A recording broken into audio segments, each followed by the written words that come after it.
자, 구약성경 1174페이지 에스겔서 18장의 말씀을 볼 차례입니다. 에스겔서 18장 1절에서 4절까지의 말씀, 그리고 23절 이렇게 두 부분의 말씀을 보도록 하겠습니다. 구약성경 1174페이지 에스겔 18장 1절에서 4절 그리고 23절입니다. 먼저 1절에서 4절까지의 말씀 우리 같이 읽도록 하겠습니다. 같이 읽습니다. 시작. 또 여호와의 말씀이 내게 임하여 이르시되 너희가 이스라엘 땅에 관한 속담에 이르기를 아버지가 신포도를 먹었으므로 그의 아들의 이가 시다고 함은 어찌 됨이냐. 주 여호와의 말씀이니라. 내가 나의 삶을 두고 맹세하노니 너희가 이스라엘 가운데에서 다시는 이 속담을 쓰지 못하게 되리라. 모든 영혼이 다 내게 속한지라. 아버지의 영혼이 내게 속함같이 그의 아들의 영혼도 내게 속하였나니 범죄하는 그 영혼은 죽으리라. 23절의 말씀 같이 읽겠습니다. 시작. 주 여호와의 말씀이니라. 내가 어찌 악인이 죽는 것을 조금인들 기뻐하랴. 그가 돌이켜 그 길에서 떠나 사는 것을 어찌 기뻐하지 아니하겠느냐. 하나님의 말씀입니다. 아멘. 우리 한국 영화 중에 친절한 금자씨라는 영화가 있었습니다.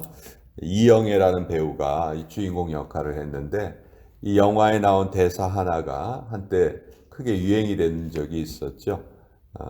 이 이영애라는 배우가 그 극 중에서 어떤 역을 하냐면 그 남자에게 속아서 유괴범으로 같이 참여합니다. 그 일인지 모르고 참여해서 또 그 유괴당한 아이가 죽으니까 그 모든 죄를 다 혼자 뒤집어 쓰고 교도소에 들어가는 거예요. 그래서 교도소에서 이 자기를 속인 남자에게 복수를 하기 위해서 그 교도소 안에서 가장 모범수로 복역을 합니다. 교도소 안에 있는 모든 사람들에게 다 도움을 줘요. 그래서 별명이 친절한 금자씨인데 그 자기가 도움을 준 사람들이 교도소에서 다 출소를 하거든요. 또 자기도 출소를 합니다. 그래서 과거에 자기가 도움을 주었던 사람들을 통해서 복수를 한다는 그런 스토리인데 그 중에서 이영애 배우가 하는 말 중에 너나 잘하세요 하는 말이 아주 한때 유행이 된 적이 있었어요. 오늘 우리가 읽은 이 에스겔서 18장의 내용이 이 너나 잘하세요 라는 이 내용과 아주 참 잘 어울리는 그런 내용인 것 같습니다. 이스라엘에 유명한 속담이 있었어요. 그 속담이 뭐냐 하면 2절에 아버지가 신포도를 먹었으므로 그의 아들의 이가 시다 하는 그런 속담이 있었어요. 그러니까 우리 한국 속담에도 비슷한 게 있어요. 잘 되면 자기 탓, 못 되면 조상 탓한다고 그러죠. 지금 이스라엘 백성들이 포로로 끌려와 있어요. 바벨론에. 도대체 우리가 왜 끌려와 있냐 이거. 이거 뭐 때문이냐? 가만히 생각해 보니까 우리 조상들이 너무 잘못을 한 것 같다. 우리가 이렇게 고생을 하고 있구나. 그렇게 얘기를 하는 거예요. 그러니까 하나님께서 말씀하시기를 말도 안 되는 소리 하지 말아라. 너희 조상의 죄로 인해서 너희가 고통받는 것이 아니고 바로 너희들의 죄로 인해서 너희가 고통을 받는 것이다. 이제 그런 말도 안 되는 속담은 이스라엘에서 쓰지 못하도록 내가 하겠다 말씀을 하시죠.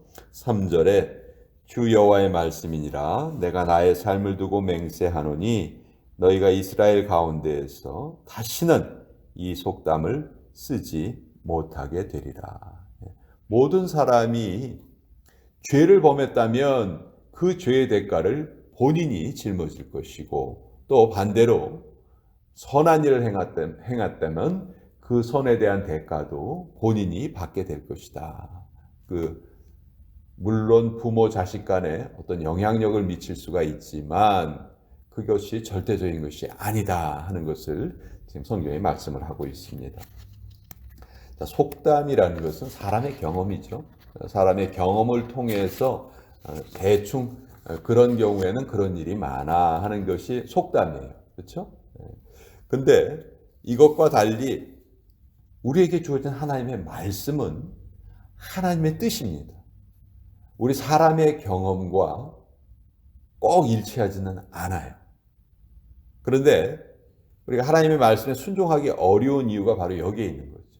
우리 경험으로 보면 그렇지가 않은데, 내가 보니까 과거에 이렇게 되던데, 그러니까 마치 자기의 경험이 전부인 것처럼 그렇게 생각을 하면 하나님의 말씀을 순종하기가 어렵죠. 그래서 이 이스라엘 백성들은 지금 포로에 끌려와 있으면서도 사람들이 만든 격언으로 하나님의 심판을 자기들 멋대로 지금 판단하고 있는 거예요. 우리가 고생하는 건 우리 조상 탓이야. 우리 조상들이 좀 잘 살았으면 우리가 고생하지 않았을 텐데. 그런 식으로 지금 자기들의 그 잘못을 합리화시키고 있고 자기들이 고생하는 것을 타인에게 전가시키고 있는 것이죠. 그래서 하나님께서는 그렇지 않다.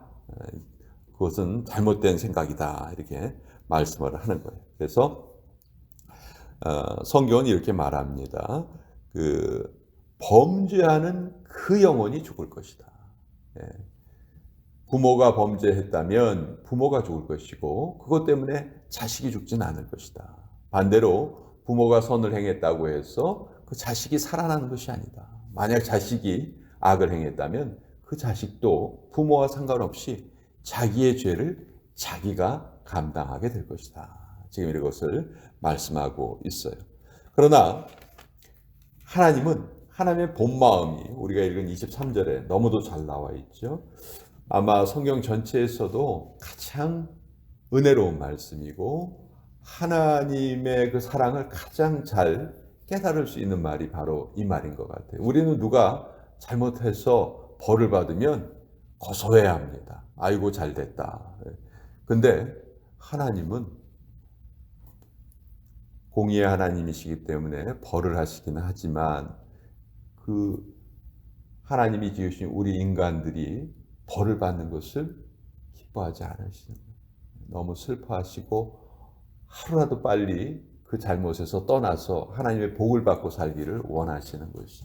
이것이 하나님의 마음이에요. 이것이 부모의 마음이에요. 자녀가 좀 잘못된 길을 걸어간다 할지라도 부모는 결코 그 자녀가 벌 받는 것을 고소해야 할 수가 없습니다. 아이고 벌 잘 받았다 이렇게 말할 수가 없어요. 그럼 진짜 부모가 아니죠. 잘못한 것이 있어도 부모는 그것이 너무 가슴이 아프고 마음이 아프고 어떻게 하든지 그 길에서 돌이키는 것을 부모가 원하는 것처럼 하나님이 그러신 분이시고 또 우리가 그런 마음을 갖게 되는 것이 하나님이 주신 마음이라는 것을 우리가 알게 됩니다. 지금 이스라엘이 심판받는 것은 조상의 죄의 탓이 아닙니다. 그러니 너희가 빨리 하나님이 원하시는 회개를 이루어라. 이것이 에스겔서 18장의 메시지예요. 자, 부모 자식 간에 영향력이 크긴 하지만 그것이 모든 것을 다 설명해 주지를 못합니다. 여러분 사무엘 아시죠? 사무엘은 정말 성경 전체에서 빠질 수 없는 믿음의 영웅입니다. 그 사사 시대에 암울했던 이스라엘 다시 되살린 인물이라고도 할 수 있고요. 근데 그 사무엘이 그 두 아들이 있었는데 사무엘의 두 아들은 정말 망나니들이었어요. 아버지가 그렇게 훌륭했는데 그 사무엘의 두 아들은 왜 그렇게 또 아버지하고는 다른 삶을 살았을까? 사람들이 뭐 여러 가지 이야기를 해요. 사무엘이 너무 어렸을 때, 한 3살 정도 됐을 때 엘리 제사장에게 맡겨지잖아요. 그래서 엘리 제사장 밑에서 커요. 성전에서. 그러니까 사무엘이 아버지의 사랑을 경험해 보지 못했다는 거예요. 어린 시절에. 그러니까 아버지의 존재가 자기에게 끼치는 영향력을 경험해 보지 못했기 때문에 아들들에게도 아버지의 역할을 잘 못했을 것 같다. 이런 설명이 또 하나 있고, 또 사무엘은 한 곳에 머무르지 않고요. 이스라엘을 계속 돌아다니면서 이곳저곳 돌아다니면서 하나님의 말씀을 전합니다. 그렇기 때문에 아들들과 성인이 된 아들들과도 시간을 같이 보내지 못했다는 거예요. 그러니까 이런 원인 때문에 사무엘의 두 아들들이 아버지하고는 전혀 다른 삶을 살았다. 뭐 어느 정도 수긍은 가지만 그것이 또 100% 그 모든 것을 설명해 주지 못하거든요. 또 이스라엘의 역사를 보면 히스기야 왕이 참 선한 왕이었어요. 근데 히스기야 왕의 아들이 누굽니까? 므낫세가 또 아주 악한 왕이었거든요. 근데 그 므낫세의 아들 중에 요시아라는 왕은 또 아주 하나님 앞에 선한 왕이었어요. 그러니까 이게 뭐 비슷하게 아버지와 아들이 비슷한 길을 가면 우리가 이해를 하는데 전혀 다른 길을 가는 그런 모습이 역사를 통해서 이렇게 보여집니다. 우리 고민하게 되죠. 과연 이런 일이 왜 일어날까? 왜 그러지? 우리는 다 부모가 자식의 삶에 전적인 영향을 끼친다고 생각하는데 그런 경우도 물론 있긴 하지만 그렇지 않은 경우도 있다는 것이죠. 그래서 성경은 우리에게 한 가지의 원리를 알려주시는데 자기의 죄는 자기가 담당하게 된다. 이것이 아무리 아비가 훌륭한 삶을 살았다 해도 자식의 삶이 꼭 훌륭하리라는 보장이 없어요. 또 반대의 경우도 있어요. 그렇기 때문에 유대인들은 이런 것에서 교훈을 어떻게 찾냐 하면 한 사람 한 사람의 삶을 결정하는 것은 그 사람이 하나님의 말씀을 어떻게 받아들이는가에 달려 있다. 다른 것은 아무런 영향을 끼치지 못한다. 그래서 아이가 태어나서 딱 5살이 되면은 레위기부터 가르치는 것. 성경 전체 책 중에서 레위기를 통해서 하나님께 순종하는 것, 하나님께 제사 드리는 것. 그것을 가르치면서 네가 이 말씀을 네 인격으로 받고 이 말씀에 인격적으로 반응해라. 그것만이 너의 인생을 결정한다. 이것이 유대인의 자녀 교육법이에요.